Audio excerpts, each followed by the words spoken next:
And we're live. Join me on YouTube for a live stream. Let's talk about it. And we're live. Join me on YouTube for a live stream. Let's talk about it. And we're live. Join me on YouTube for a live stream. Let's talk about it. And we're live. Join me on YouTube for a live stream. Let's talk about it. And we're live. Join me on YouTube for a live.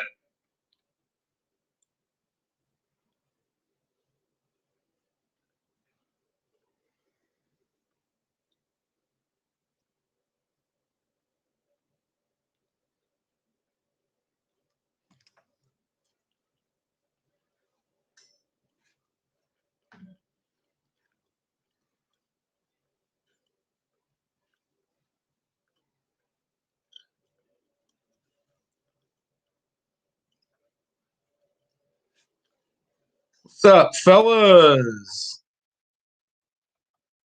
Where's my comments?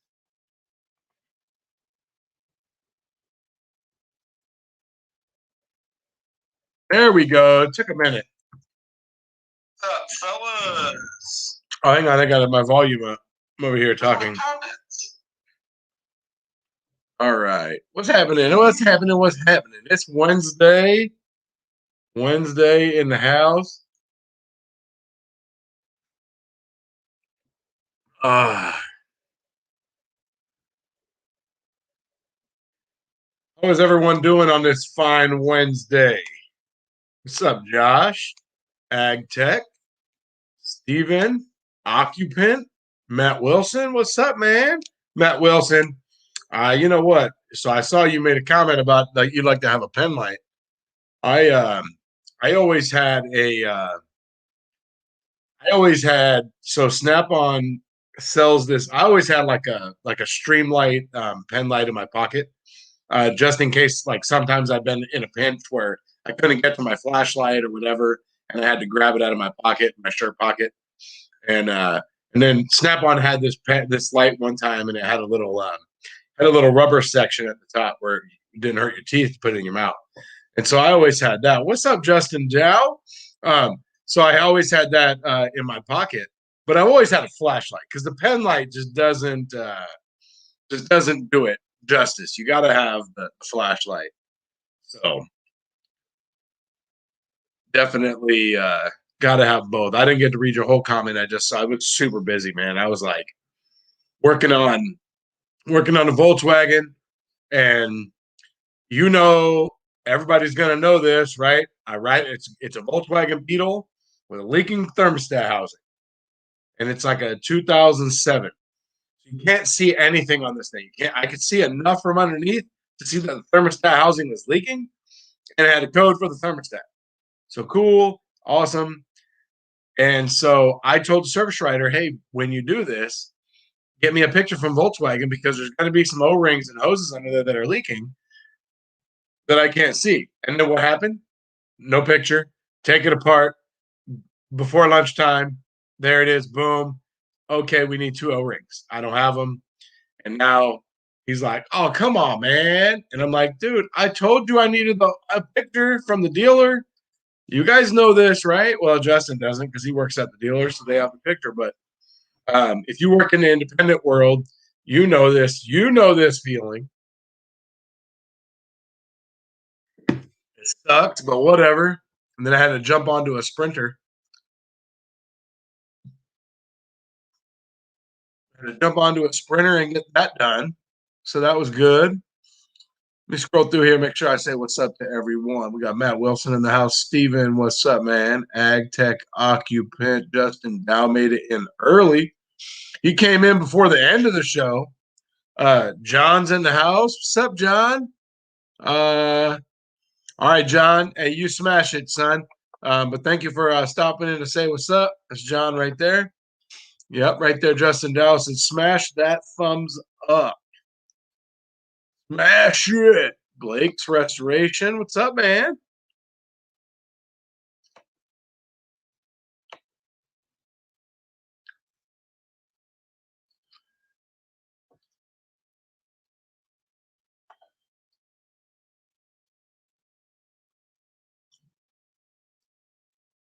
All right, JD Tech. I'll see you when you if you can make it home in time. And I got a I know Justin, you got your first COVID shot, right? I got to schedule mine. I just got a message the other day saying I got to log in and schedule it. I could have scheduled. I got a message like this weekend. I probably could have scheduled. I think as early as like Monday morning, but I didn't want to just take a. I didn't want to just take a. Just schedule it because I want to talk to my work and see what works best for them. So, and then I keep forgetting. So, but all right, here we go. Taking a break from training as a dealer tech, working in the used car section. It's almost like working at Independent. Oh, really? Oh, that's interesting, Justin. I would not have guessed that. Huh. That's very interesting. But so then, Justin, you worked in the Independent. You know this feeling. You tear something apart, you can't see it. It's a stupid Volkswagen, right? There's always O-rings and everything's an O-ring. And but regardless of that, you tell the service writer, hey, get me a picture. Because I don't know what it looks like when I get in there. I've never done this job before. And then you get in there, and of course you're missing parts and stuff like that. So, oh, you don't get yours till April. Oh, okay. I could get mine like right now. Like I could probably schedule it tomorrow. But it's with Kaiser, so I know you're doing the VA. So the COVID shot, interesting. Ratchet King's in the house. What's up, man? Thanks for joining the chat. I don't think I've seen you before. I appreciate you joining the chat. So my father-in-law, he got the Moderna shot. And he was fine afterwards. He wanted to go to sleep, I think, the first night, and after his second one. And then my mother-in-law, she got the Pfizer one, and that one took her down within an hour. Now they're in their 70s and they're very healthy. But so that one took her down like probably within an hour. She wanted to go to bed. And then I think it took her a couple days, and I think that she was ready to rock and roll. So I'm thinking about trying to schedule mine probably around Thursday or Friday ish. That way, if I get, that way when I go for the next one, if I get sick, at least it's on a weekend. I don't miss as much work. So, and it's hard to use 2 sick days. California, we get 3 sick days. I use 2 of them, so I only have 1 left. So, anyways, yeah. Oh, here we go. Bill got his first shot. All right, cool. Which one did you get? Which one did you get, Bill?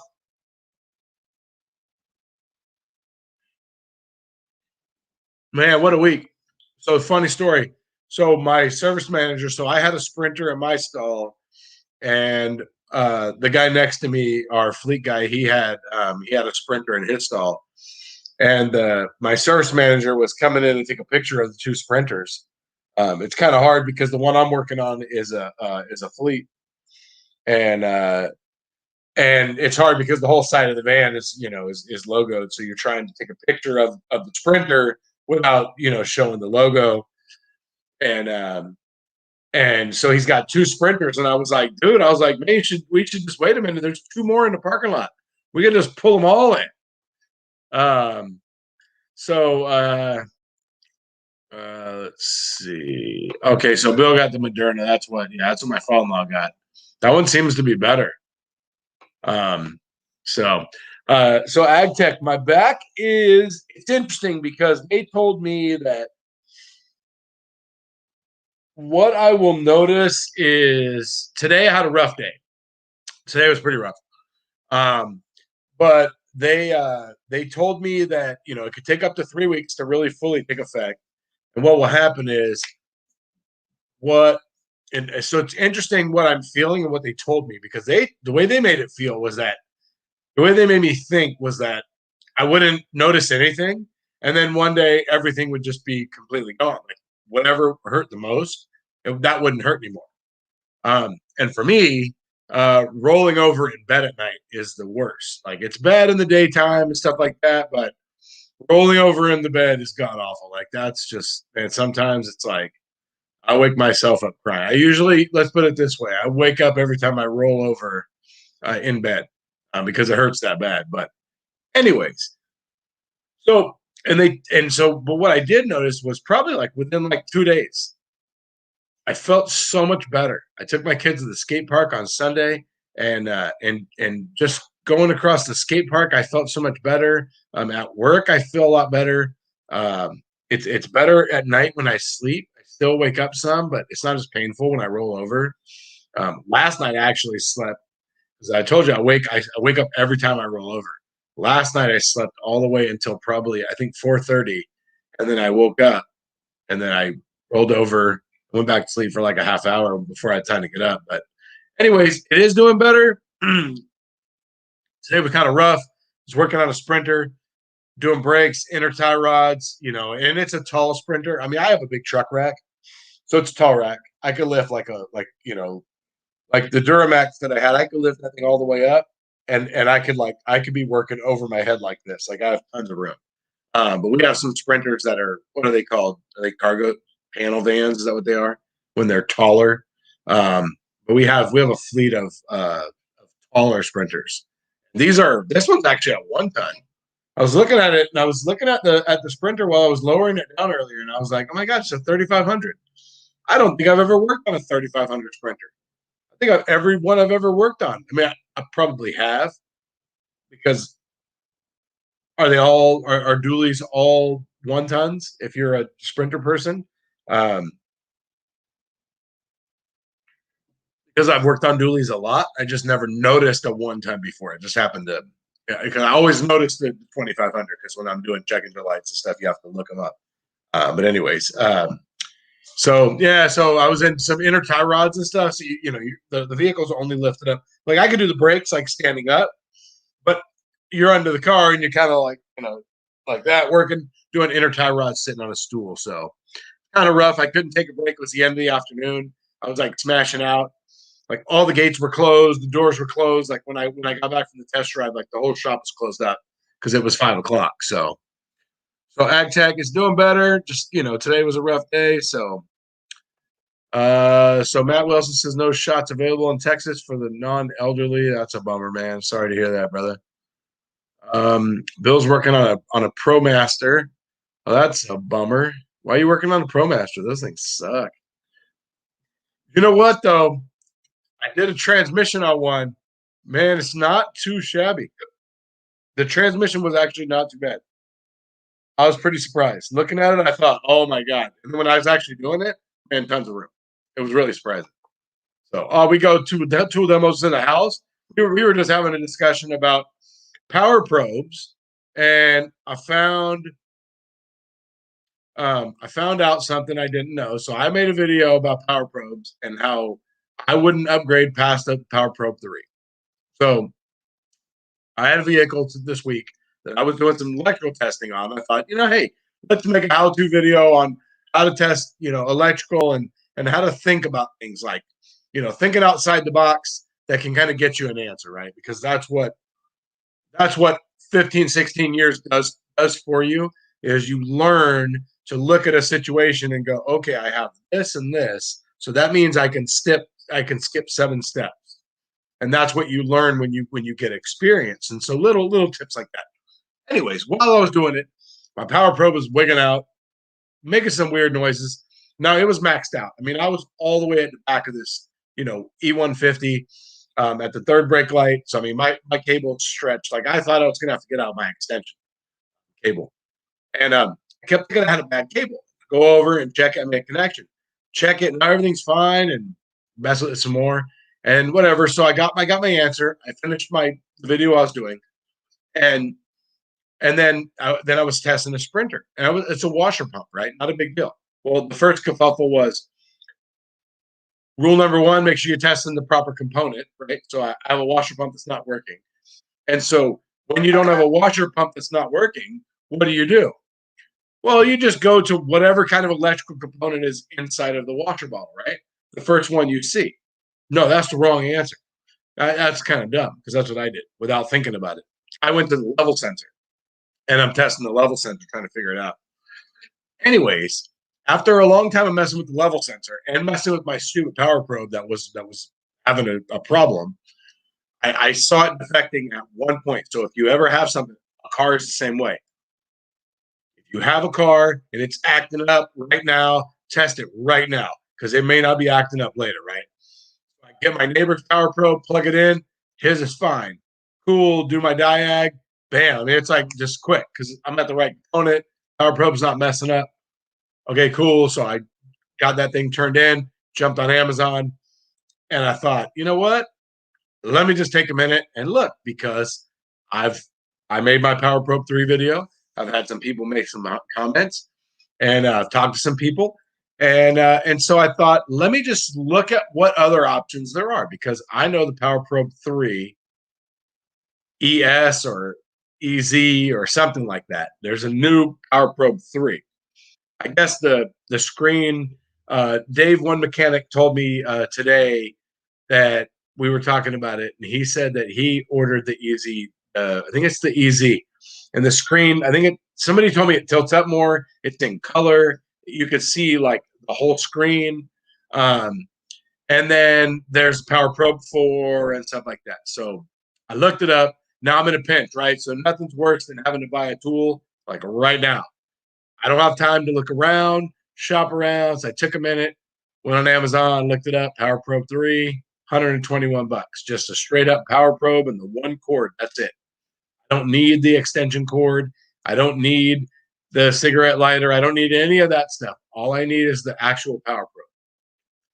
So 121. So I look it up, and I think the EZ was like, don't quote me, but it was like, I want to say it was like $180 or something like that. And I looked up the 4, the Power Probe 4, just because. If I mean, the only way I would upgrade if it was the same price, I would upgrade. But I looked at the Power Probe 4, and the Power Probe 4 was like 250, and I'm like, yeah, no. And I'm sure there's cheaper deals out there. This was just quick on my phone at work. I took a 10-minute break to look and see what I was going to do before I ordered it. And I thought, you know what? The Power Probe 3, in my video, I say it does everything I need it to do. And so I just ordered that. And so Tool Demos earlier, he made a comment about my Power Probe, and he said he just got rid of his, and he was thinking about the Maestro. And so I was just there are benefits to the newer Power Probe. One of the things I didn't say in my video, there are benefits to the newer Power Probes. However, do you want to pay for those benefits? That's the key. The Maestro actually has some pretty cool features. However, the price was really high when I looked it up. So it's just a matter of what you want to pay for, how much you want to pay. And when I talk to Tool Demos, do you work by yourself a lot? Now, if you work by yourself a lot, then that Maestro would definitely probably be your key, because that's going to be, if I understood what he said earlier, that's going to be kind of like the fluke meter where you could take the face off, hook it to the back of the car, and pull the voltage, the display, walk away, and look at it to see what it's saying. So, anyways, so that happened, but hey, we figured it out, and we fixed it. No, there's a ton of more space, Stephen, on a ProMaster. It's kind of interesting because it's kind of difficult when you first look at it. You go, "What the hell?" Like, even just the airbox, the first time you ever take one out, like it looks like it's going to be like a journey. Um, but once you get in there and start like working, it's like you have like all the room in the world. It's like you're taking out a transaxle in a car. The only difference is you have to reach your arms down hella far, because the engine compartment is like way up here, and the engine and transmission are way down here. So, but I have to say, it was very intimidating when I went to do one. Really weird to rack it. Really weird to adapt the transmission jack. But when I actually did it, I thought to myself, man, this might be one of the easier transaxles I've done. So, anyways, yeah, Tool Demos, man. I'd love to have a chit chat with you, man. You got some cool stuff. I like your little video this morning about the terminal toolkit. That was actually pretty cool. I didn't know that company made that kind of stuff. What was that company? Oh my God, brain fart. I have, man. Okay, if you watch Tool Demos video today, whoever gets back to me first with the answer. He made a video today. It starts with an S, and the terminal release kit that he had on the video that he talked about.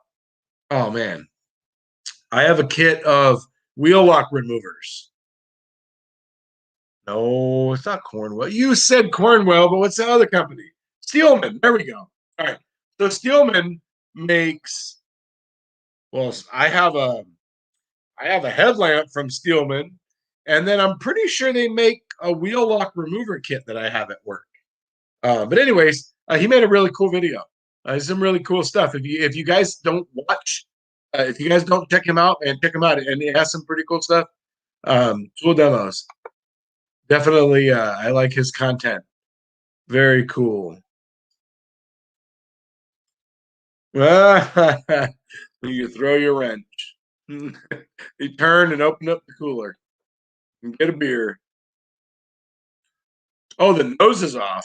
Yeah, but the nose isn't even that big. If I remember correctly, Bill, don't roast me, but I don't think the nose is that big. I think it's more of just that it's like way far down. It's like you're working. I'm not even going to try to insinuate what it looks like. But it's so crazy because it's like you're so far down, and there's not a lot of room. I haven't. Are you getting your butt kicked? Oh man, you know what? I get my butt kicked all the time. I don't think I've not got my butt kicked yet since I've been at this new shop.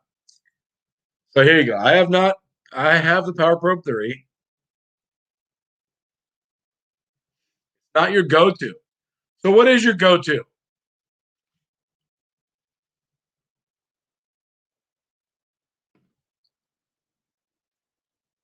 What is your go-to, Justin?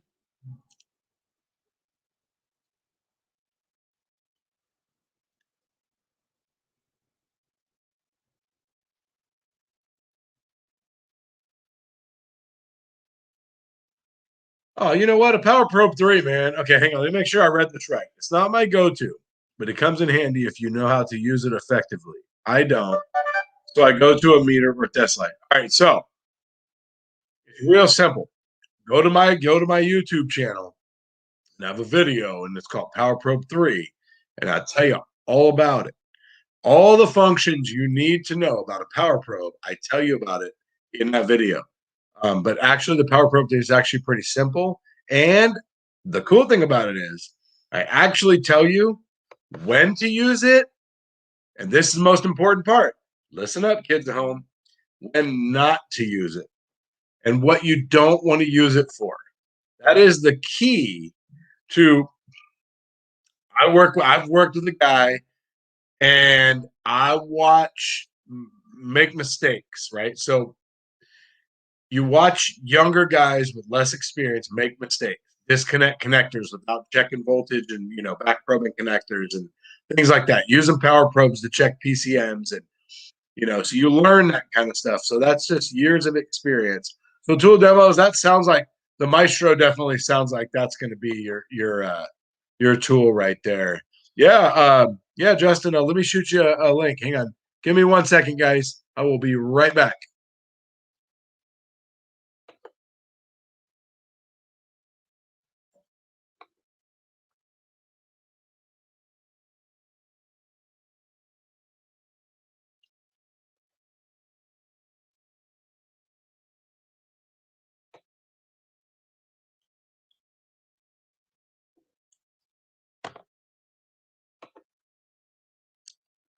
All right, I'm back. You guys missed me?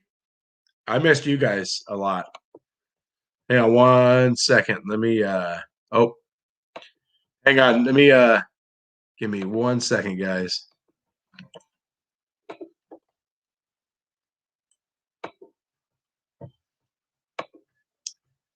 All right, let me just click this link. I mean, I'm sure you guys want to talk to this guy. Actually, I actually texted him earlier. I was like, man, I haven't heard from you. I kind of miss you. You okay?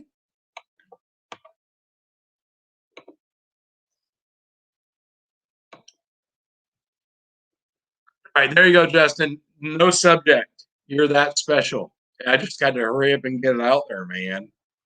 Um, so my Snap-on meter is my go-to. Not gonna lie, it is definitely my go-to for sure. It is the first thing that I get out. Caden M's in the house. Oh man, saw you last week, man. Thank you for coming back. Man, I don't even know when the heck is Easter. Jude's in the house. Let me run through here. I'm sorry, I was just so all these host connections are crimped on. Wait, what do you mean crimped on? Like Volkswagen, uh, like a CV boot type of clip, Bill? Is that you talking about? Jude's in the house, Power Stroke. Jude from the TTS. We got Kentucky Tech. What's up, man? Thanks for joining the chat, Tizzle. Uh-oh, hang on. Let me see. I think I sent a wrong email. I don't know. High Desert. Come on.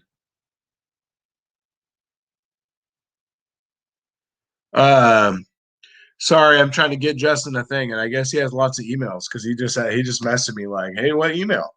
Power Stroke Jews in the house. We got so yes, Bill, let me know about that.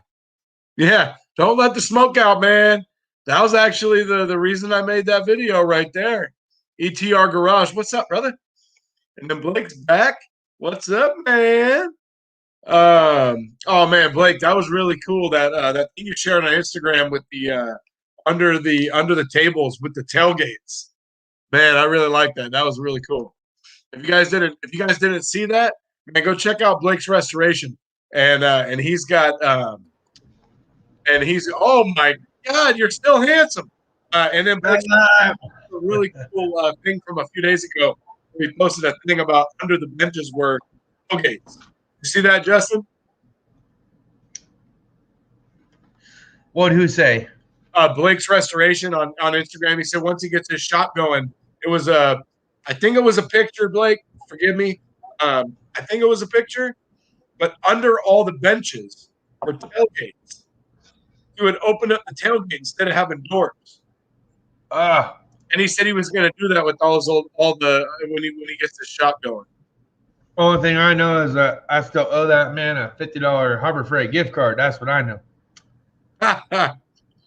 I'm lazy and I'm tired and I'm busy. Of course, you just heard Tone say he hadn't heard from me in a little bit. Man, I have been smashing away at these damn training courses. So I have not forgotten. Blake is stuck in my head. But the importance of what it is that I have to do for work is like night and day difference. So just I got you, bro. Don't worry. But a lot of people they got that it takes me sometimes almost a month to take care of them. But if you hang with me, I get you taken care of. You can ask anybody here. I'm good for it. My priorities are askew. Your priority, I know Blake's not worried about it, but some subscribers' priority is he said he was going to send it. I should have it the next day or within 3 days. Other people's priorities, no. It's Justin Dow. He's fucking busy doing shit. Probably going to be 2 weeks to a month. That's the reality of it. But it's in my head. I know to do it. I'm focused on my training stuff, and then there's not a lot of free time in between. You know what, man? When it comes down to it, YouTube is awesome. Instagram is awesome, and I know that the more popular you get, the more difficult it will be. But when it all comes down to it, no matter what, the number one thing is your home and your family. And then the second thing is your job. I mean, they're kind of the same, right? And then, okay, then we can roll on to YouTube and Instagram and things like that. I was telling my coworker today, I enjoy it. It's something that I love to do. And as long as everything, works out, I'll continue to, be able to do that. But, like home and work is always first. And, stuff happens, man. It's like, lose your job. You got to go find another one, or, you got to go find somewhere else to live, or, stuff with the family. I mean, Yeah, see, Blake gets it. He said no big deal at all. He's not worried about a thing. Family work always first priority. So no, but yeah, I feel bad sometimes. Like even as a content creator, you know that you set forth a goal of what it was that you were going to do or give away, Right. and when you haven't done it, it kind of weighs on you a little bit, and then that weight builds up as time builds up. You know what I mean? I know. When I hit when I hit 500 subscribers, I was going to do it. No, actually, I was going to do a giveaway when I hit 100 subscribers, and I lost my job, and I had all kind of, and then it's like you lose your job. Okay, cool. Well, you got some revert. You can make it work, and then you got to put that back. And I never actually was able to do that. So that actually weighs on me quite heavily. That I hadn't had a chance to do that Yeah, financially. Because I mean, it's you'll just get to it. You get to it when you get to it. If you already have exactly somebody picked out for it, they know that. Hey, if they love you, if they trust you, if they know you as well as I believe I know you, I mean, you'll get it when you get it. You know how I look at it like this. I have a credit card through a specific company, and this credit card, because of the points that I incur, offers me a gift card from time to time because of the money I spend. right. I'll put on there, oh yeah, send me a $25 or $50 gift card to Starbucks or some shit. Man, I don't even think about it because I know it's for my wife, and she don't even tell me half the time. But it'll be like a month later, and I was like, "Hey, did we ever get it?" She goes, "Oh yeah, I spent it." I was like, "Oh, okay." I just wonder if we ever got it. And I figured you probably would have grabbed it, but you didn't say nothing, and I had no idea if it ever came in. But I paid for it. Hey, I It's want like to free real money. quick. Like, I did discuss really briefly in tonight's video that I had posted. For the STEM checks, those of us that did get it or whatever, we only got like half, and there's a few people at work that only got half. And the second round stimulus that they did, we only got half. And then they sent us like a gift card. Like 2 weeks to a month later, they mailed us a gift card for the rest, and you were only able to pull out so much cash. The rest of it they wanted you to spend on a gift card. So I'm not sure if they're doing that the third round or not. But that's how they did it during the second round. The second round, they're like, nah, you get half deposit, you get half on a government credit card or gift card, and you're only able to pull off X amount in cash. I thought that was kind of effed up because I was like, dude, what if you want to use that to pay off like a debt or Right. whatever? But they're not giving you that option. Hey, here's a gift card, credit card. You can only pull off so much cash. The rest must be used throughout the regular world, whether it's Right. fast food or whatever. And they charge their fees too. And it's like, man, they should explain that when they tell everyone that they're going to do that. But it's whatever. I told the wife, I was like, hey, look, at least we got something. Yeah. And it was able to take care of some stuff. Right. My coworker, so my neighbor at work, he got his. My son got his a couple days ago. My wife checked earlier, and we weren't even we had no status available, so we're not even. It's kind of cool though. So when they did the stimulus, the very first time, they based it on your previous year's income. Well, my previous year's income, I was making money. My wife was working full time because she took off for COVID, and so we had a full year of full income, and so they based it on that. And so when we got our money, I was kind of like, oh, for real? Man, we got shafted. Well, it worked out in our favor because when we went to get our taxes done, they were like, oh, and then there's rears or whatever that you're owed because they went off of your previous income, and it should have been off of your current income. And so we actually ended up getting more money back at that time. I want to go up here real quick 1 second. I saw someone new here, a couple new people. I want to just real quick. I don't want to ignore anyone. But let's see. So this guy, the pond guy too. Hey, thanks for joining the chat, man. I haven't seen you in here before. I wanted to say what's up. And then this guy here, I've never seen him before either. The Average Johnson. He says, good evening, guys. I'm looking at buying my first cordless ratchet, going with Snap-on. Can't afford both. I know quarter and 3/8 short and extended have their place. Which one do you recommend first? Okay, so you go first, Justin. You're my guest. I'll let you go first. Looking at my first cordless ratchet, going with Snap-on. Can't afford both. I know quarter inch and 3/8 short, extended have their place. Which one would you recommend? If I had to recommend anything, I would tell you this. Get the quarter inch Matco cordless. Get the 3/8 long reach Brute Snap-on. That would be my recommendation. Those are the two that I have. Neither one have failed, and they've been badass all year long. Well, how long have I had the Brute, Tony? 6 months, 3 months, 6 months? I don't know. It's all a blur, man. Time goes so fast. I know I've had the Matco quarter inch one for about a year, and I have had less issues with that than I had anything with Milwaukee. I feel like the aftermarket or big box stores have their place, but it's not in the ratchets for automotive techs. And I love the 3/8 Brute long reach with Snap-on. So if I had to choose two, I would choose the same two all over again. And that would be the quarter inch Matco, regular, whatever drive you want to call it. Do not get the 3/8 drive with them because the 3/8 drive sucked ass. Get the Snap-on. The Snap-on one is awesome. I'll throw those up. That's what I will say. Okay, so I would say it. First of all, I go Snap-on all the way. I have all my cordless stuff is Snap-on, and I strongly recommend it. Now I've never used anything else. However, I do this for a living, and I can't afford for things to be broken and being sent off. And I hope to God that I'm not going to make something break at work because I'm saying this, but all of my stuff has worked great for many years. So don't buy. So the first thing you don't want to buy is you definitely want to buy the long reach. Don't buy the Brute. The Brute is not worth it. It's a lot of torque. Well, I know you love it. I don't have one.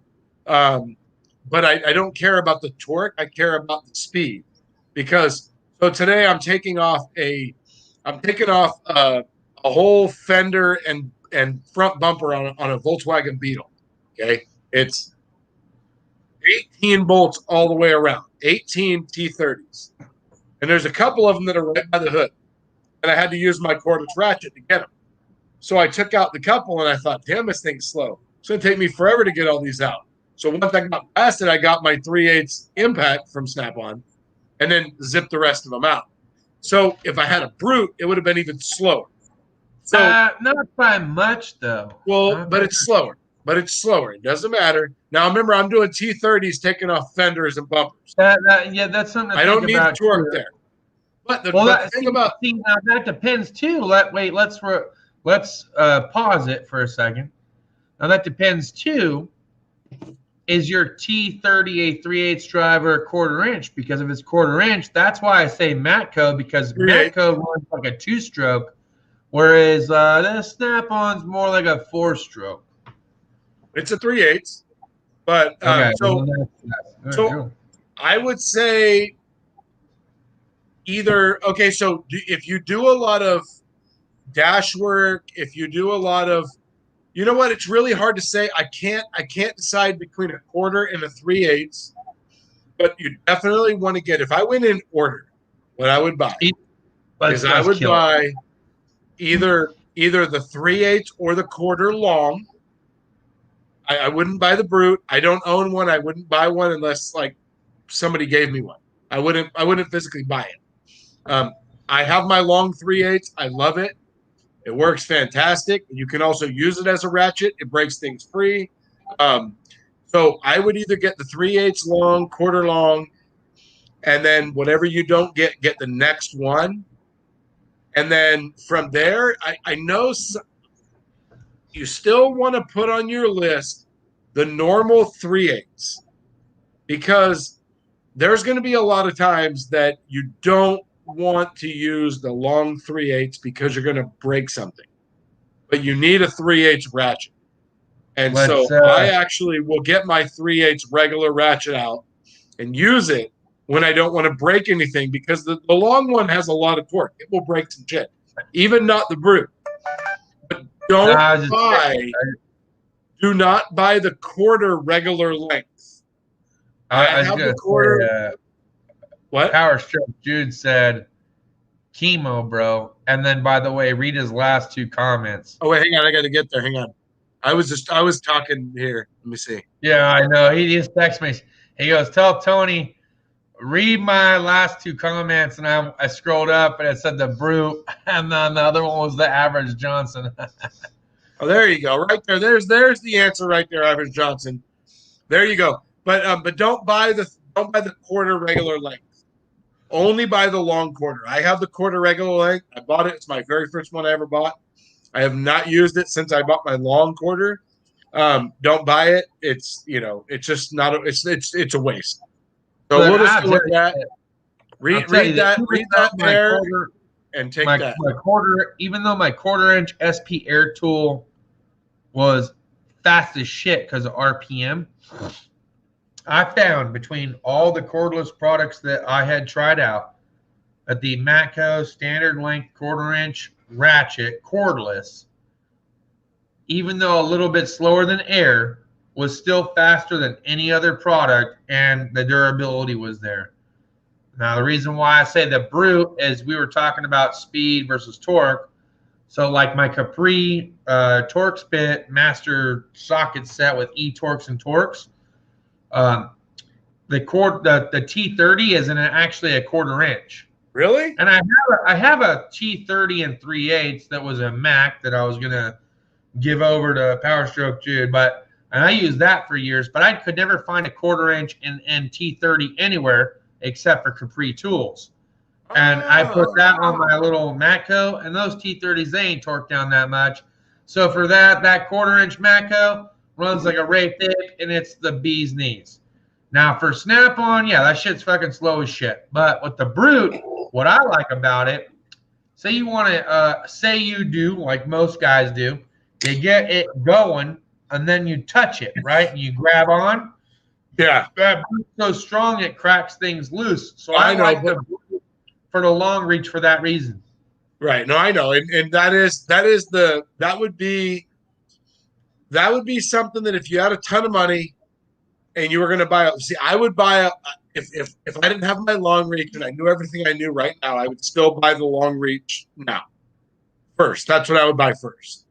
If I were in a position to buy another one, I mean, sure, the brute would be awesome because it's a pain in the ass to be sitting there.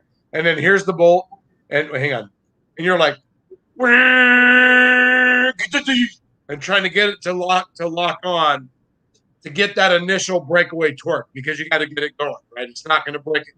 You hit the button and it goes, and you're like, damn it. You pull it back, hit the button, bam, breaks it loose. So that would be a benefit. And you know what? And you're probably right. There probably isn't a whole lot of difference in speed. So, I mean, I've never used the brute, but so I hope we answered your question. It's kind of a toss-up between definitely the long. I would tell him go don't air. agree. Am I right? Am I right? Go air.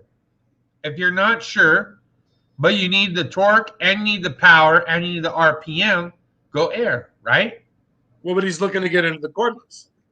Oh, I thought maybe he was just looking for. No, he said he's about to make his. Should I or should I not? No. He was saying I'm about to make my first cordless purchase, and I'm going with Snap-on, and I'm just not sure if I should go with 1/4 or 3/8. I'm going with the long, and so he was curious. Let's talk about one thing here, if that's his question. Now, so let's say this. Hey, stick with one battery line if you want. It's going to save you money, because then if you already bought, let's say you get a promo deal for a 3/8 drive, long reach with 2 batteries and a charger. Well, that means you can get the 1/4-inch bare tool only, and that's fine. So let's go one step further and say for this particular person that's going to buy his first cordless tool, do you see yourself using 1/4-inch or 3/8 drive more than the other? Because I think that's going to be the be-all, end-all question. It is. If you use 1/4 inch more than you use 3/8 drive, well, then you already know what you need to buy. You need to go with a 1/4 inch, and then you need to figure out from who from. But I will say this: you don't ever know what you're going to use when you're going in that purchase. You don't realize what you're going to be doing until you actually do that. So that's kind of tough. It's like you make a decision based on what you think, but you don't really know until you actually try to use the tool and see how it works and see where it fits, right? And so that is a very good thing. You really do have to think about that. When I first went into cordless, the reason I went to cordless was because I worked in a bay was pretty far away from air hose, but I also did a bunch of dash work. Yep. And my zip gun, I have a Snap-on. They just came out with a new one, the brushless one, right? It's the one with the chuck where you can pull it down and put the bits in and all that. Because my neighbor my neighbor at work just bought the brushless one, and it's got like a slight angle to it. So it's got like a slight like that where mine's kind of straight, his is kind of angled. But anyways, under a dash that doesn't work, and so that's actually how I got started in the cordless. But just know you will know. I don't remember who it was, but just know you will own all of them because you won't be able to stop. That's the only problem with going cordless is once you buy a cordless, you're going to continue buying cordless. Have you ever had some guy so excited about something that he bought, you didn't want to like break his heart, so he said, "Yep, that looks pretty cool." Like I had a guy that came in and he bought this Matco air ratchet with the 1/2 inch drive that was stubby and whatever. And he hooked up. He said, "Listen to those RPMs. Watch this." And he did to a lug nut and took a lug nut off a brand new Hellcat. And I was like, "Yep, pretty cool." And then I just kind of went back to my work. I had no fucking interest in that thing whatsoever. I didn't want to say anything bad about it. It was like, he was an older guy, probably in his early to mid 50s. And he's like, "I found the creme de la creme." And I was like, "Yep, you sure did." I kind of went back to what I was doing. You see, not everybody knows that I've had a chance to review certain things, and I don't push what it is that I do in my social time at work. There's a few instances that I'm like, "Hey, it could be really beneficial for you to watch some of the stuff." Other people that have been doing it for a long time, like, I don't even say anything. So that actually happened today. So that actually happened to me today. So my neighbor comes over to me, and he's a younger guy, and he hasn't been doing it that long. And he had yesterday or the day before, he had a blower motor problem. And when I got over there, the blower motor was in the floor and it was disconnected. And he's trying to test it. And so he's testing it, and it's one of those ones where when you plug it in, it doesn't work. When you disconnect it and you check the connector, you have power and ground. When you power and ground the blower motor, it works. But you didn't test it with it connected to see what's going on. And so anyway, so today he comes to me and he goes, "Oh, I had to one up you, man." And he rolls out this, because Snap-on came today. And he rolls out this, you know how they have those electronic, multiple envelopes, it's like the case, but a whole bunch of different compartments, And because I went over, I went over to ask him, I said, ask me for help. And I was like, "Do you have a back probe lead?" He's like, "No." I'm like, "Okay." So I go get mine, come over. And I was like, "You need to buy some." And so today he comes over with this big old thing. It's got all these back probes and alligator clips. And I was like, "Dude, how much you pay for that?" He's like, $160. He's like, "Normally like $220." I was like, damn. I was like, man, that's a lot of stuff in that, and this goes back to what you just said. You don't want to break someone's heart, right? And so I'm like, man, that's a lot. That's a lot. That seems like a lot of money. Like, I'm trying to be nice and, but I'm honest, and I'm like, man, it seems like you could have got you can get a better deal online, but Well, and he said something. I said, watch my videos. Well, but I subscribe to your channel. I was like, if you subscribe to my video, you'll see that in the link I have a link to for back probe leads that are like not very expensive that are good. Yeah. So watch my video and it will teach you about electrical. He's like, and then later he's like, yeah, I want to learn about electrical. I was like, watch my videos. I'm teaching people how to do stuff. But anyways, it's well, no, you're absolutely right. So like when I do my videos, and I did have a few comments, and some of them I kept up, some of them I deleted. Some viewers were not too thrilled about me having multiple mechanical insight videos where I was ranting about this, that, and the other. But it was very important to me because of the newer guys that I'm with that are influential, that are also watching it. And I've seen and overheard older techs telling them not to worry about shit. And I'm like, dude, you have training. You complain that you're stuck on 23-point inspections or whatever and oil changes, but none of you guys are doing them at home. None of you guys are training at home. And then those of you that do train, you're only doing like a little bit, and then that's it. And then you wait and see if you can do it at work. We're at work. We're so busy at work, you don't have time to do it. You're working. And you're listening to these guys that are telling you that, oh, that you can't make good money here because, you know, that warranty and this and that. It's like fall into this negative environment and atmosphere. And it's like, dude, just stop. Don't listen to that. You have to put yourself ahead of everybody else sometimes. Like some people just ain't going to listen. So I have focused a lot of my energy towards the mechanical insight portion of the channel because I know a lot of these guys that it feels like that some of the older techs, they're almost discouraging, not encouraging them to do better, be better.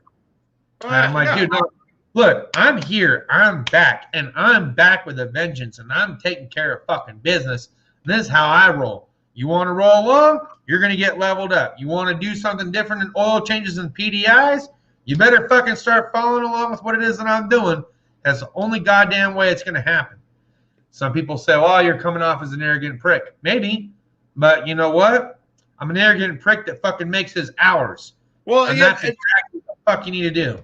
You brought up a good point right there because remember, so if you're watching this live stream, remember one thing, okay? When you come into this industry, if you are in a spot where you just make an hourly wage, you don't have the option you're not encouraged to make more money, you have the option to make more money, well, then you need to find a different place to work because this industry offers options.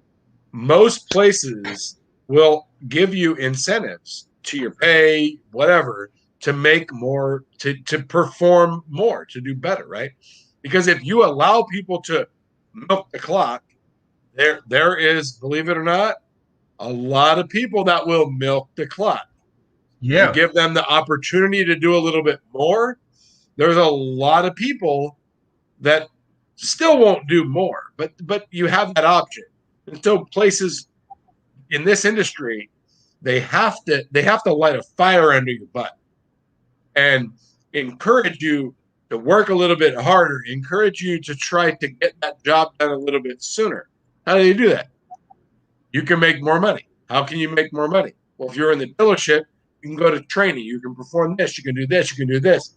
In the independent world, there's a lot of things you can still do, and you have to do it outside of work. You go to training.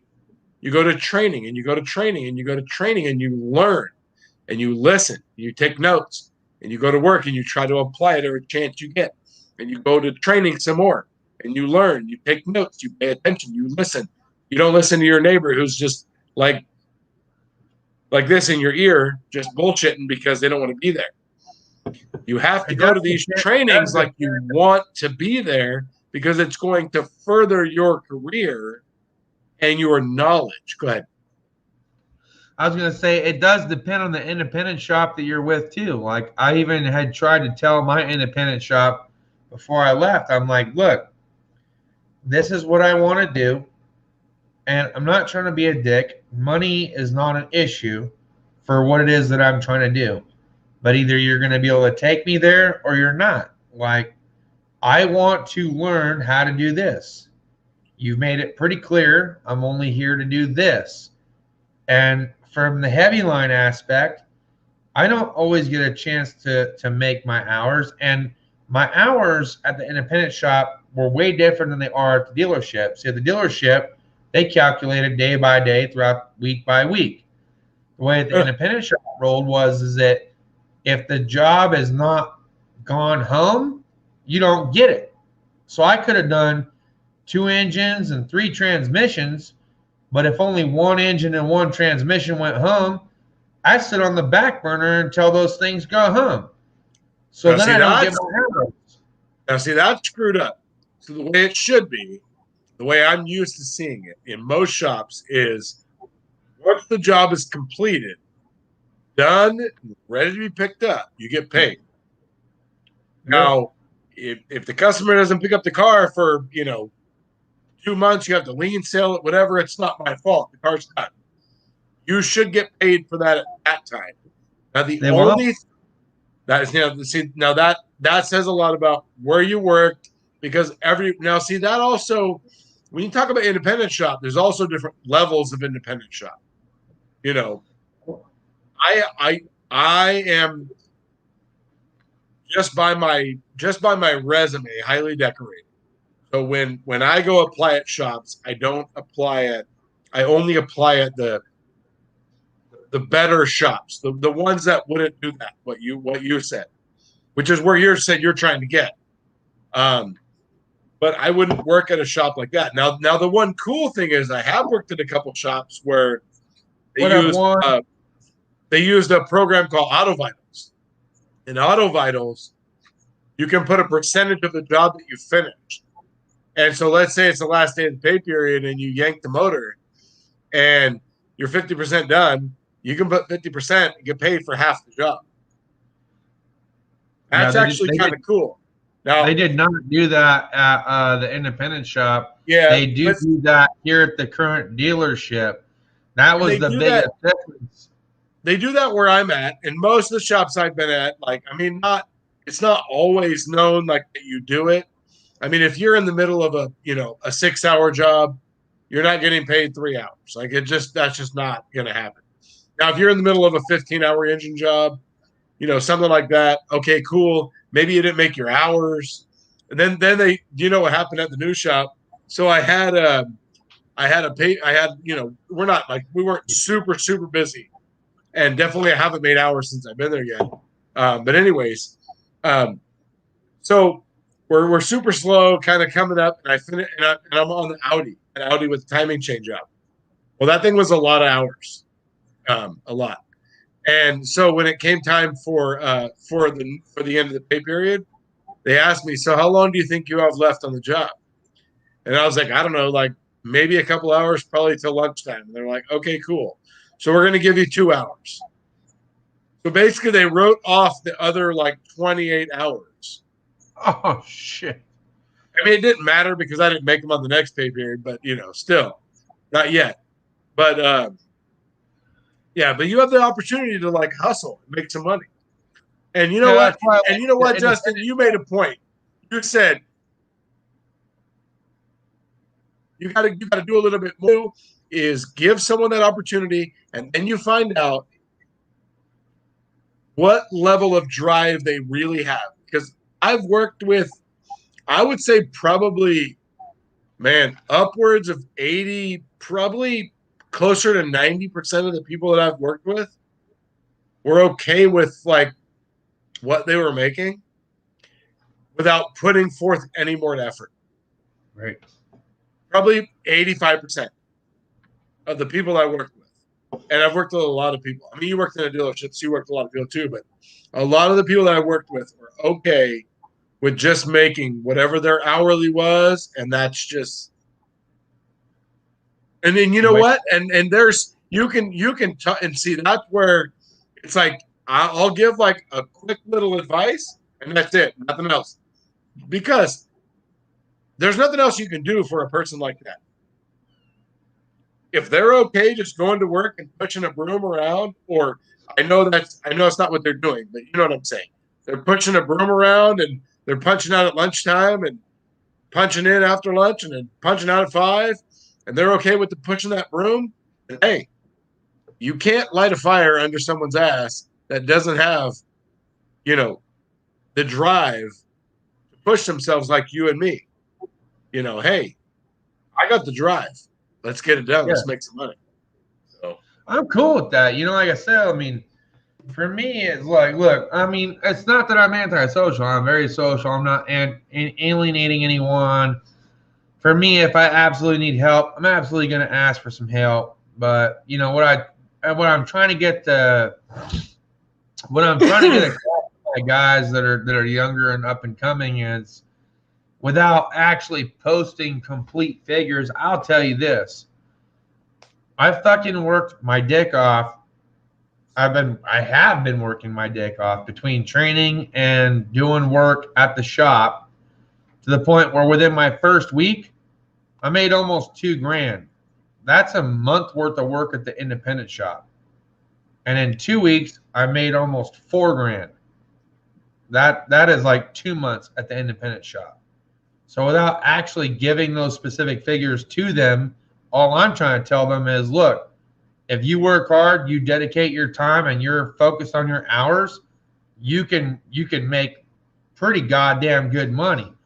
But if you slack off, I had one guy who was complaining about how he only got alignments. And I was like, but dude, you get paid an hour for each alignment, and each alignment you're not spending the full hour on. You could make a lot of good money on alignments. Like if you're the front end guy, you do ball joints, tie rod ends, whether it's inner or outer, shock struts, whatever.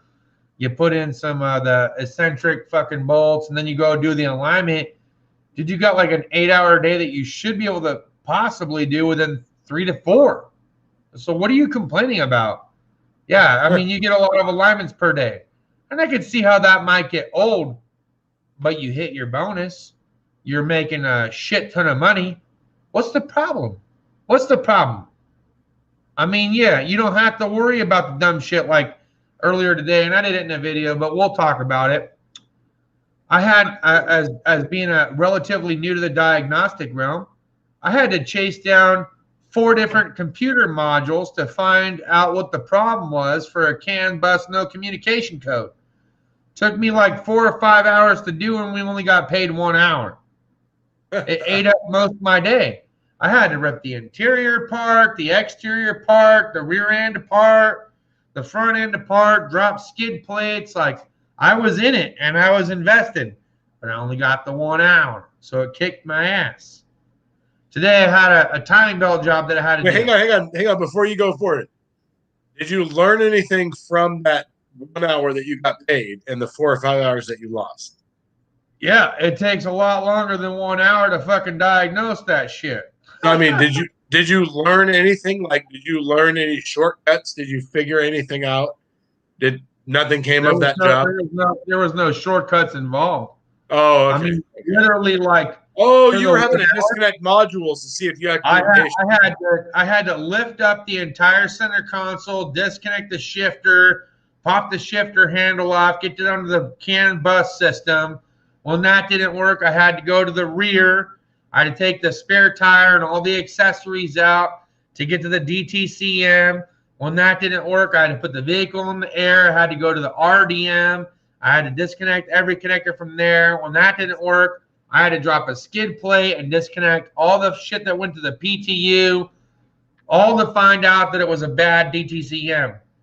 That was like a process. And then once I figured it out, I had to put it all back together. And there was no an hour with that circuit. There's no way you can get more than an hour. Like, how does that work? Because it seems like the only reason I asked, it was under warranty. Now I'm still under warranty to figure out if they're even going to give it to me. They might say, you get half. I wrote it down 1 hour, but they might only give me half. And warranty is actually the reason I never went the dealer route, because I didn't want to do warranty work. Because I know of, not just the diag part, but the repair part. When you go to do repairs, like, you just get screwed. Like, book time will be 6.3 hours and warranty will be 4.8.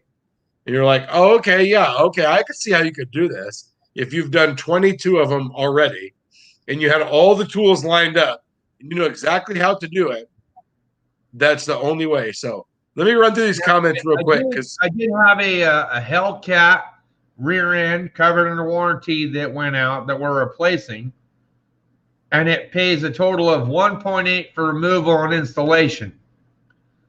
I think I worked on it just barely under 1 hour to remove it, and when I go to install it, I'm sure it'll be quicker.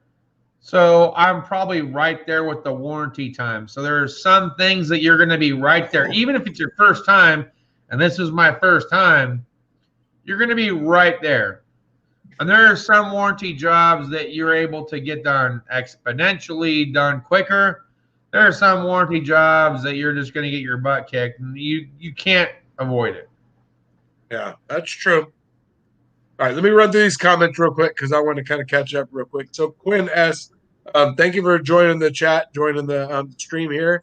You're new here, so hey, Tony and Justin, started in the dealer 3 months ago. Moved to a great indie shop next week. Thanks for all the tips and inspiration. No problem, Quinn. If you have any questions, man, hit me up. I've never owned any Milwaukee Ag Tech. I went back and forth about what I was going to do. Milwaukee, Snap-on. Okay, so Jude's talking to Average Joe about what to do, about what. Oh my God, that's so crazy when you get behind in the chat, then it just disappears. Right, like you move it like one little tiny thing, and it's like, oh my God.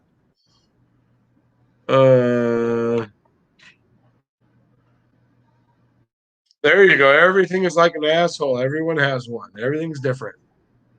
Hang on. Oh, it's like a whole bunch of comments about what kind of ratchet you should get.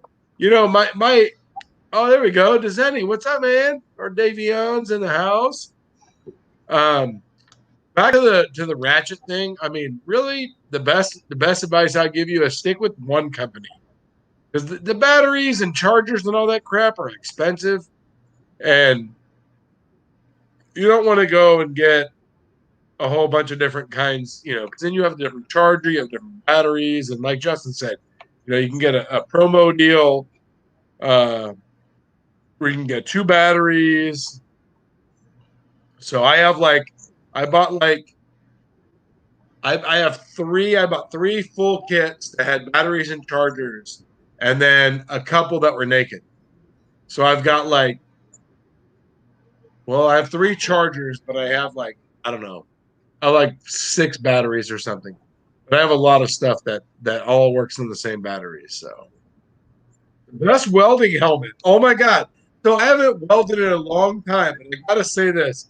So way back a long time ago, when I first started at a shop in Sacramento, I got my smog license and I wanted to move to a bigger city, but not San Francisco. And so Sacramento was the next thing because I live like an hour away. And so I found a shop, went there, and they did failed smogs. I have a smog license, and they had a welder, a gas MIG welder. And so the first cat, the first failed smog I had was a Volvo, and it was a cat.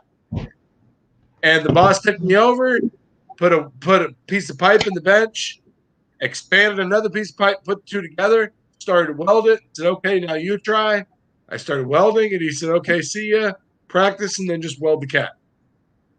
So then after a while, my coworker told me, "Man, go to Harbor Freight. They have a welding helmet that has an auto darkening welding helmet." Now this was probably 14 years ago, so I don't know how good their helmets are. But 14 years ago, I have one that's over 11 years, and it was okay. You constantly had to change out the splash shield and the regular shield. So I bought one 11 years, like probably 11 years ago. I used it quite a bit for a few years. And then when I went to my new shop, we didn't have a gas welder. We had a Harbor Freight one. And I think people used it a couple times, and I lost it. And I don't currently have one, but that wouldn't work for me. And you know what? My biggest question is, how much welding do you do? If you do a lot of welding, I probably wouldn't buy a Harbor Freight one. It's kind of like what we do for a living.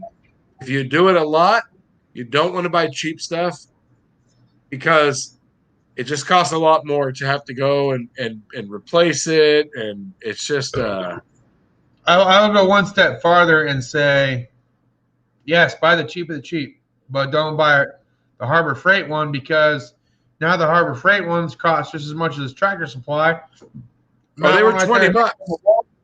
When I Hang bought on. mine, it was 20 bucks 14 years ago. So that's why I That chose not to say anything because I don't know anymore. that one I can't get my thumb right there is a Matco. That one that fucking shit cost me almost 300. The other one that I have on the other end of the wall is a metal. It's made by metal whatever the fuck from Tractor Supply. Was only $50. Now $50 is what I paid for my Harbor Freight one over 11 years ago. This one made by a metal whatever from Tractor Supply is equivalent to the one I spent $300 on for the Matco. And that's auto darkening. The lens doesn't give out. I don't have to replace shields. It's freaking awesome. But I bought that one like a year or two ago versus the Matco one that I've had for about 5 or 6 years versus the Harbor Freight one that I've had for over 11. So as technology grows, the prices change. And I will tell you that one from Tractor Supply is every bit as capable as this $300 one. So yeah, I would say go to Tractor Supply. There you go. So Davion said not getting paid for cars is a problem. I agree with that 100%. That's a bunch of crap there. But then, hey, it all depends on where you work. And, it's like every independent is going to squeeze out whatever they can. And they're going to treat people the way they can. And that's just how it is. Doing good, Country Mile Garage. Good to see you in the chat. What's up, Juan? What up, Jim? Oh, no.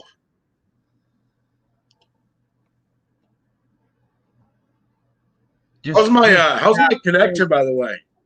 I say fast forward to the end. What?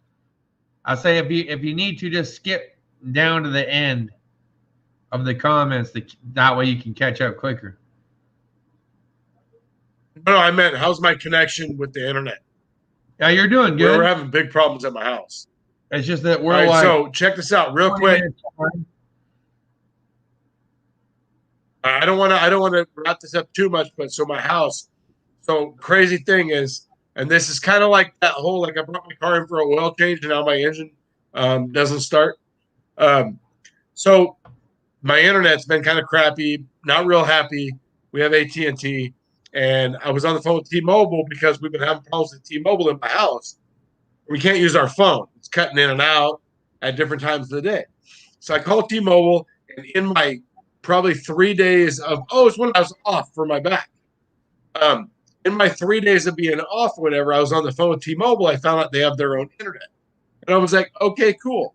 So I ordered it. Let me get it. Let me try it. Let's see how it works. So I'm messing with it. I'm trying to figure it out.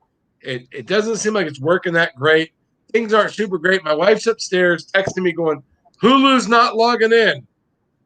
And she watches Hulu every night. And so anyways, so after a day or two of messing with this, I call and I'm talking to the lady, and probably an hour into the phone call, she's like, oh yeah, Hulu, T-Mobile doesn't support Hulu because we can't come to terms. So I'm like, are you serious? Okay, fine. I want to return it all. Send me return label. So I plug my AT&T router back in, and it works. Everything is good except for I don't have internet. I plugged the phone line in the wrong port. I'm on the phone with the person. I switch the port. All of a sudden, I have internet. I talked to them for probably about 10 minutes. Do you have faster internet? Yeah, we do. Okay, cool. How much is it? All right. Yeah, let's upgrade to that. Okay. As soon as they hit upgrade, I go inside, my internet's gone. My router lost its internet. So now they can't figure it out. They can't give me a day of when they're going to come out and fix it. They can't even give me like a definitive. And T-Mobile's dropping my calls in my house all of a sudden. So super, but I have the school district's hotspot in my garage right now, for my kids for their homeschool. For the halftime at their home or whatever. Yeah. So that's how I'm able to be home. That's why I was wondering about the internet. But hey, Juan Pretz, thanks for joining the chat. Um, Bill runs a collision center, Country Mile Garage. Thank you so much. I'm sorry we're way behind. Me and Justin, we just get to talking and we forget all about you guys. It's like we're just at a bar. We're just at a bar having a couple beers. And, next thing you know, there goes an hour worth of comments. Yeah. So we're not trying to ignore you guys. Sorry, man. I apologize, but he hasn't been texting me, and it hurt my feelings. And so now I'm trying to make up for it. No, I'm just kidding. So What says? what? Pickup would you recommend? Been looking for one. Seeing, ask how much money. 200. What? I don't understand that at all. There must be another one somewhere. Hang on, I got to water the aloe vera. I'll be right back. All right, let's see. Tone Justin, what used pickup would you recommend? We'll be looking soon for one. From what I'm seeing, the ask is too much for 200,000 mile. Well, one, why are you looking for a 200,000 mile pickup truck?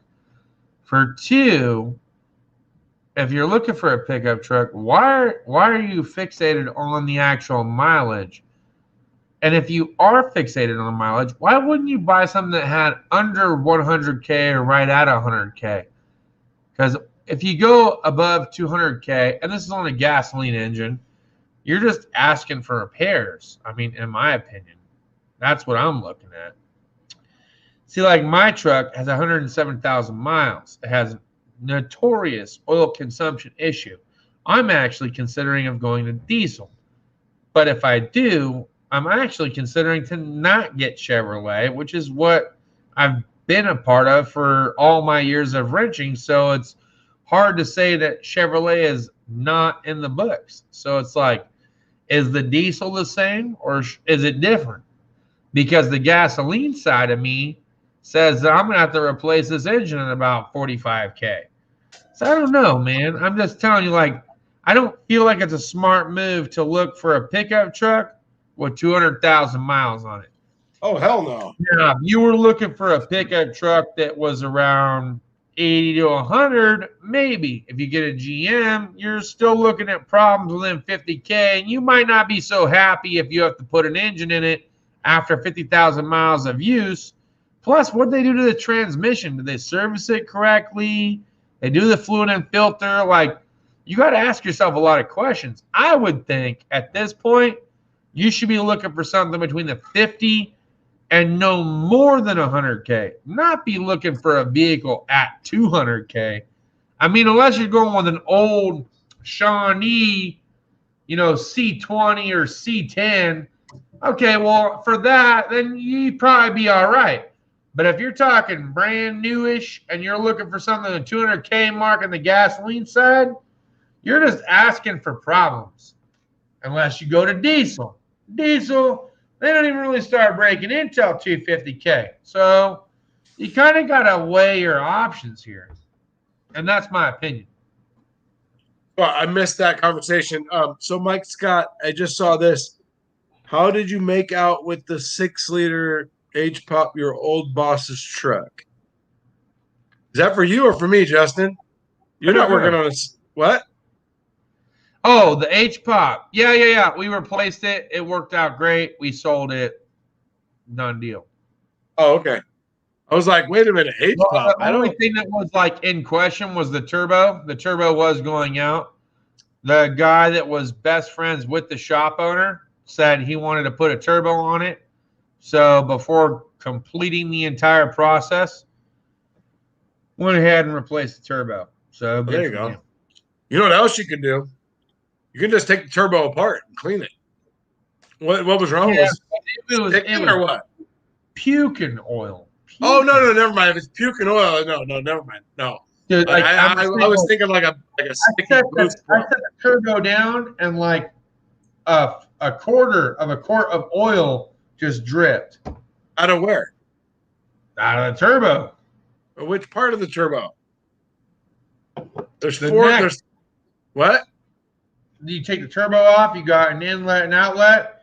You set it down. It literally puked 1/4 of a quart of oil onto the ground just from the sediment within the turbo. Okay. So from the inlet and outlet area. Yeah. Oh, okay. Yeah. All right. And so he's like, "Well, you're already in it. Now we had to put it together to find out if it would fire over." He's like, "You're already in it. You just go ahead and replace it." So Oh yeah, absolutely. Well, and it's already off anyways. Yeah. Well, I had to put it back on to see if it would fire over, but once it did, we had to take it off and put it back on. But it's a turbo. Did I miss something? When was that? Oh, months ago. Oh, okay. I've been kind of busy, so making sure. I'm like, I don't remember hearing about that. No, you're good. It was on a shit job that I had. It was a side project I was doing the weekends. Oh, gotcha. Okay. That was before you came across my 6-liter testing videos, right? Yeah. That was before you and I actually met, actually. Okay. Yeah, probably right before, yeah. You and I had met, and I had just barely, I think, I talked to Powder Stroke Jude shortly after I had did that. I don't know if that was the video that brought him over, but him and I started talking very shortly after that, and then I ended up meeting you. Oh, okay. Nice. So it's kind of like one of those deals. Awesome. So Country Mile Garage owns 2 daily drivers that have 200K plus on them. Chevy 6-liter gas. Nothing wrong with that. I mean, so there's the difference. But there's a difference. Garage, if you got 2 of them, you better have a lease and just trade them in every 2 to 3 years. But see, here's the thing. It's different if you have a vehicle that has, reached that mileage versus buying a vehicle with that mileage. So there's a big difference between, and that's just the used car thing, period, right? You have a used car, used vehicle, whatever, you know what condition it is. I have a 03 Camry with 127,000 miles. I know exactly what I have. Now, if you're going to go buy a Camry with 127,000 miles, you don't know what you're getting. You can have a Chevy truck with 215,000 miles. You know the truck. You drive the truck. How's the front end? How does it, how are the tires wearing, right? And then versus going and buying something, you can't just what? I had a couple of random thoughts behind it. So, like mine, it's consuming oil. It has a slight miss, even though it's not showing up on scan data. And I'm assuming I'm going to need an engine at about 150. So I got about 43,000 miles before that happens. You're going to need an engine. Why an engine? Trade it in right now while the check engine light's not on. Get a pretty fair trade-in value. Or 2, I could put a 6-liter in it instead of the 5.3 that it has, and then run it for another 100K. Well, why do you need an engine? Who said you need an engine? Well, if the compression rings are all jacked the hell up, I don't know what else to do outside of replacing. Is that what's wrong with it? Well, how long has it been since you pulled your pull-ups? It's been, I think, maybe a year ago. Oh, okay. Because I mean, a lot of times when I can time a lot of times. Hang on, I can time my oil instead of pulling a dipstick. I can literally time and monitor my oil by the percentage before the next oil change. So if I'm at 50%, I literally only have half the capacity of oil. Right. So GM says it's oil every 50%. I don't go by mileage anymore. I go by percentage. All right. So GM said it's okay. It's okay to burn 1 quart of oil in 1,000 miles. That's not so. But think about it. I was making a joke. it's a 6.5 quart system, and I'm doing an oil change half the mileage. So if my mileage, I believe, is supposed to be 5K, but my gauge says 50%. As soon as it says 50%, I pull the dipstick. It is approximately halfway full, short about 1.5 or 2 quarts. So here's why I said that. I've got a couple quarts left. So my wife, when we met, she had an Isuzu Axiom, an 02. And I looked it up and I took it to the dealer because we had a warranty for oil consumption. And I found a TSB. It was like 1,000 miles for a quart of oil. Well, here's the funny thing. The thing held 5 quarts of oil, and they recommended hang on. They recommended a 5,000 mile oil change, and it held 5 quarts of oil. So technically, when it came time for the oil change, it would have no oil in it. Yeah. And that's how that came up, because I remember those numbers. I've had to look them up. North Stars are big. If you look up at North Stars, it's the same thing with the Volkswagen, because we have a 2019 Volkswagen Tiguan, and it says it's not unforeseen for it to burn half a quart every 1,000 miles, but the oil change interval is every 10K. I'm like, we'll be out of oil halfway through it. But you got to buy the oil at Costco. When you pull the dipstick and check it, it's still good. So I think, okay, so the compression rings and everything is good on it because it's still making it to 10K. It hasn't started burning oil yet. Now, on my Chevy, I didn't know it had that bad of an oil consumption issue. But yeah, if I'm at 90% oil life left remaining, I'm at 90% on the dipstick. I'm at 50%. I'm at halfway mark on my dipstick. Chevy is a ass kicker. All right, so try this. Give it a few oil changes and try this. All right. So have you ever heard of Marvel's Mystery Oil? I never bought into it, but I have heard. Okay, no. I'm not. This is not snake oil. This is a legit, true thing. All right, so I recommend that you go and you get some Marvel's Mystery Oil the next time you change your oil. All right, so go get yourself like an engine cleaner. All right, so BG. I don't know if you guys do BG there. Get like a BG engine cleaner. Put it in your engine. Run it. The procedure says, I think, 15 minutes. I like to do about 25 minutes. Okay, run it for 25 minutes. Clean everything out. Do your oil change and put a half a bottle of Marvel's Mystery Oil in your car. Okay, so you're going to probably put I'm trying to think of what the size of the bottle is because there's like a smaller bottle and then a bigger bottle. I put half the bigger bottle in. So I would do that for the next couple oil changes just to see. It's not going to cost you a ton of money, a lot cheaper than replacing the engine and stuff like that. So I have seen Marvel's Mystery Oil take away engine noises of all kinds like that. All right. So, and here's where it became prevalent to me. I did a head job on an 09. I had an Avio, had a Chevy Avio, had a blown head, had a vent valves. Did a valve job on it. It's all done. Everything's beautiful. Sitting there running. I'm about to go on a test drive. All of a sudden, clack, clack, clack, clack, clack, clack, clack. A lifter starts clacking out of nowhere. Like, what the hell? Like literally, I'm about to close the hood and go drive this sucker, and it starts clacking. So we're sitting there troubleshooting. We figure out which one it is. Haven't built engine. So we were able to just release the tension, pry the cams up, get the lifter out, put the new one in, right? So we do that. 15 minutes later, clack, clack, clack, clack, clack, a different lifter starts clacking. Nope. Give me some Marvel's Mystery Oil. We're doing it. I didn't even drain any oil. Half a bottle of Marvel's in there. I put a stick on it, let it run. About 25 minutes. I'm over there. I'm working at a car on the next bay. It's over there just clacking up a storm. And all of a sudden, crickets. Gone. I've had multiple vehicles after that had clacking lifters after a valve job or whatever, weird engine noises, things like that. And the Marvel's mystery oil has taken it away. So I I'm gonna check promise that out.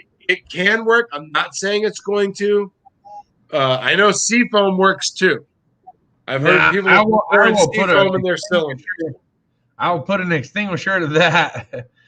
For those that said, what is it here? Hang on, let me find it. Where's the damn Seafoam damn comment? I just saw it. Oh, somebody made a comment about Seafoam. I wasn't even They watching. did. Oh, Bill Beckett. What's Seafoam supposed to do? Nothing. It's supposed to get you to spend your money. Because I ain't No. had shit happen with Seafoam, man. That is baby oil. It makes it to where the exhaust blows out smoke. It seems like it does some shit, but Oh it my God. doesn't. Lucas additive, this Marvel mystery oil probably does twice as much as a Seafoam does. Seafoam is a placebo. It is there to make you feel good about wasting 15 to 20 bucks for a can of bullshit. Hey, look, you want me to dump baby oil in your shit? Let me know. I'll do it, okay? Because they put Seafoam everywhere, in the tank, in the fuel injector rail, in the crankcase. Carbureted It's a vehicles. bunch of bullshit. It is a goddamn placebo effect that produces smoke, so Oh my you feel God. good about what you're doing, but really it ain't doing shit. Fuck that. I lived in a little duplex in Benicia when I was in school, and the instructor told us about Seafoam. So I put it in my car. Oh Well, yeah. hey, hey, Hey, hey. AG, I got great luck with Seafoam. Man, you had great luck with Seafoam because you ain't have no real problems. Hey, Seafoam is garbage. Hey, the whole complex was full of smoke. You couldn't see anything at all whatsoever. It was like somebody was. Yeah, Holy hey, crap! do Hey, not buy you know what Seafoam, works okay? good too? Buy the Lucas additive. Buy the Marvel if you want to. No, not Lucas But look, additives. Seafoam, hey, it's like this. Just because you took Seafoam and rubbed your engine with it, like you would a Tahitian woman with baby oil, doesn't mean she's gonna give the kitty up. Okay, kitty's not getting given up for that. Okay, you gotta have something special, and it's just not gonna work. It is to make you look shiny and believe that it did something. They didn't do nothing. Nothing. Oh, it makes a Hell, lot of smoke. And you know what works hella good is GM Top Engine Cleaner. Before we got the walnut blast, before I'm at the shop with the walnut blaster, um, what we used to do on GDI engines was we would pour GM Top End Cleaner and to clean the valves. So that's actually really good too. So you could try that. I'm just trying to think of things to like, free up your rings. But try the Marvels to see if it works. If it doesn't, send Bill Beckett the bill. He's going to take care of that for me. Yeah, we should just send him some free cleaner. Hey, put kerosene in that shit. I bet that worked. Hey, but I'm gonna jump off here, man. Look, I appreciate you having me on board. I want to eat some food, and then I'm gonna go to sleep. But I don't know why I keep forgetting about Wacky Wednesdays, but I love it. I love hanging out. It's good to catch up with you and everybody else in the chat. You should call that, hey, Wacky Wednesdays. There you go. Just hang out, it was cool. It was fun. It's been real fun, and I've enjoyed myself. I really have, and I hope everyone watches that Power Probe 3 video. I'll be watching it. Maybe not tonight, but tomorrow probably when I wake up at like 5 in the morning or something. But I did watch the little introduction that you did. See, I didn't know which one you were talking about because I watched the Power Probe 3 one, but it was diverting over to text talking tools. Yeah. So I didn't learn anything from it. I was like, okay, well, I'll wait until they come out with the actual video. So maybe I watched the wrong one, but that was the one they recommended. Well, the way that came about was the funny thing about that. I know you're getting off. I was in a live stream and I said something about that TTS video. The Power Pro video was just that was my pick. Right, it's a good tool that you can really fry a computer, and so that's why I wanted to do it. Well, in my Oh, live stream, I had multiple people telling me they didn't really fully understand how to use a Power Pro. yeah. And I thought, hey, this is my next video right here. And so that when you said that's not your go-to because you don't completely know how to use it. Right. That's why I was saying watch my video, because I kind of Okay. go through the ins and outs, when you should use it, when you shouldn't, how to use it, stuff like that. So anyways, I know you're getting off, I'll man. watch that one for sure because I don't want to say, oh, this is a scenario that I found myself where I was like, oh shit, I shouldn't use this. So I'll watch that video first and then tell you the circumstances later on the phone, about where I ran into trouble, where it benefited me, where it didn't benefit me. But Right. I want to watch the video first. I don't want to weigh in here because I'm just starting to get into diagnostics. Tony's been doing it for a minute. So I trust his judgment. I'd rather watch his video before I even say anything about anything. You know what I mean? But one disclaimer: when you're testing electrical, this just came up with my coworker, and I'll let you get off. Why Before 12 volts? Everything. before you disconnect any connectors ever, check the voltages on both sides. Yeah. You want See, to know that, but like, where do I apply voltage? I don't want to get into it. That was my question. well, applying voltage is way different. But my coworker, he just starts disconnecting connectors, and it's like, whoa, wait, hang on. The blower motor's on the floor. The connector's over here. I always use it to say, okay, that's a ground, that's a power. The part that I effed up on that I refuse to use it anymore for is the supplying power or the supplying ground, because I have not familiarized myself with the circuit enough to know when it's a ground side switched or power side switched. That's where I keep fucking up. Hey, disconnect the connector. I don't use it for that. That is my key is, if you don't know, disconnect the connector, because you could damage the component, but the component is not the problem. The problem is the computer. And I certainly did. I went beep, and it went, and I was like, that should be a meme right there. So don't do that. Don't do that. Hey, that's what I said. Hey, I'll touch it and I'll look and I'll go, okay, cool. But I will not go, because I already know what could happen.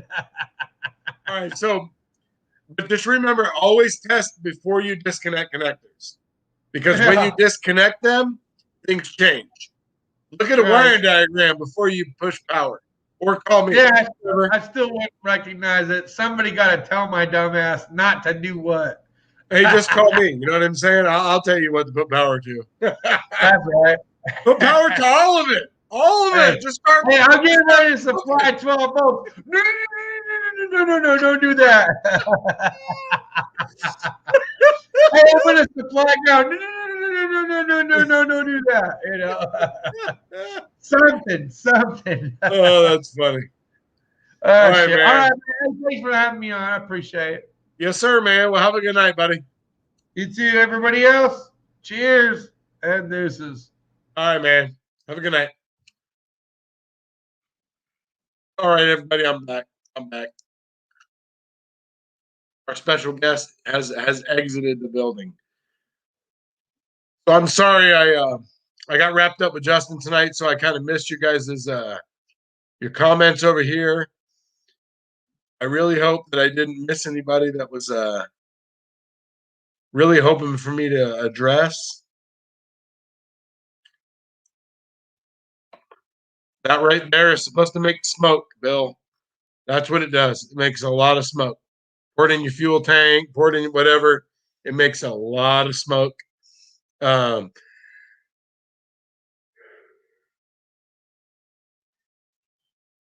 wouldn't use seafoam.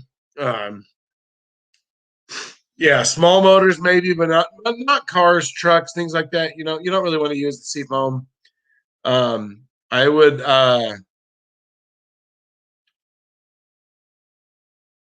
Yeah, like I said, it just makes smoke. A lot of smoke. Yeah, Coors Light for sure. This guy had a 97 Hinda. I never heard of a Hinda. Yeah, you know what? I just saw this. I got to click on this. You know what? I am not a fan of Lucas. I use Lucas in my gas tank, and it works great in the winter weather. My son has a '03 Camry. Mm, not a fan of Lucas. I'm not saying don't use it. I'm not telling you not to, whatever. But I personally don't see any benefit in Lucas. I've only put it in. Usually, it's like, oh, sorry guys. Usually, it's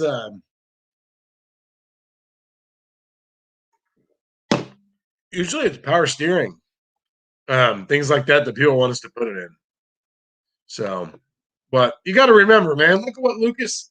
So when you pour Lucas out of a bottle, look at what it looks like. Look at how thick it is. It is thick as crap. And then pour oil, and just look at the difference. I'm just saying. Just that I don't like it just for that reason right there. I mean, that's a big difference. So,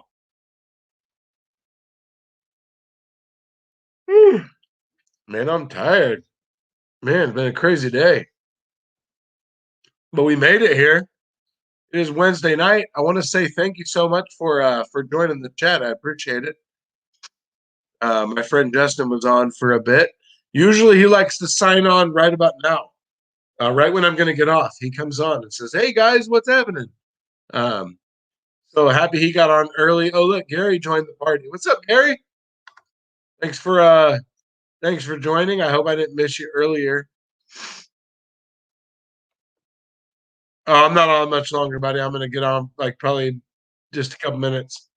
Man, I usually try to on Wednesdays. I try to be on, an hour and a half, 2 hours max. It's a weeknight, so I come home from work, I sit down, ice my back, kind of relax for a minute, eat dinner, say hi to the kids, and I come right out. Well, no, actually, I come home, I set up my everything in the garage, make sure that I have good signal. We're all hooked up out here, and then I go in, sit on the heating pad, try to eat some dinner, and then I come out here to do this. And I got to go in and get ready for work. So I don't know anything about. Are you talking about AMS oil, Joey? You said Amos, but I think you meant AMS. Unless you're talking about something I don't know about. Oh, a Camaro engine. There you go. What year, Davion? Hey, AdTech, thank you so much for joining the chat, man. Sorry, Mrs. Nuts couldn't join the party. I know she likes to hear from you. Have a good night, buddy. Have a good night, and we'll see you next week.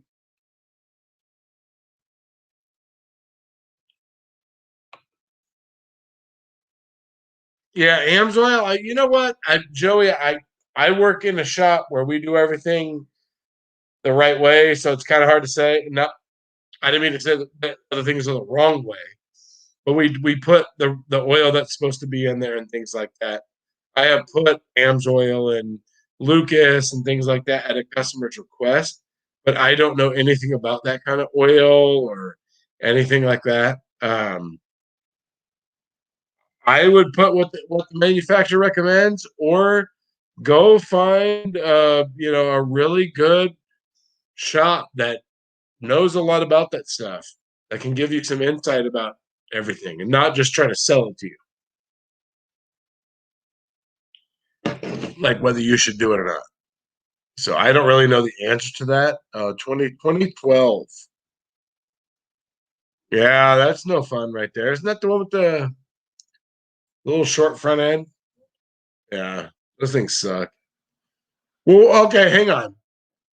What size engine is it? That is the key right there. Is it a 3.8 or is it a 5.7?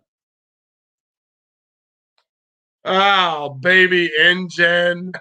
I'm just going to scroll right down here. Oh, wah, wah. No, I'm just kidding. Every time I get one of those cars, the Chevy cars, any kind of car like that, and you pop the hood and you're like, oh, for real? Oh, it has that engine? Oh, come on, man. Couldn't you guys at least got like the real engine to put in this thing? Yeah, sorry, Joey. I wish I had a better answer, man. That is one of those things that there you go. Gary uses in the race cars. They sponsor them. So uh yeah, I like I said, man, I try to be as honest as I can with everyone. Maybe if Amsoil was paying me, Amsoil, I'm available. I would be like, man, Joey, that Amsoil, oh man, that's gonna make your engine last so long. It's gonna keep those lifters pumped up. It's gonna keep all the rollers in the lifters from exploding throughout the car. And oh my God, your oil pump is just gonna be fantastic. The oil cooler will never fail. No, I'm just kidding. Um, anyways, yeah, I'm just trying to be funny. Hope you guys laughed a little bit.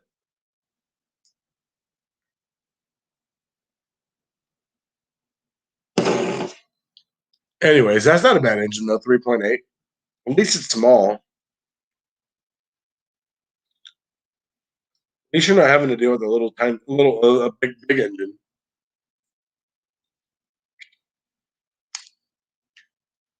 All right.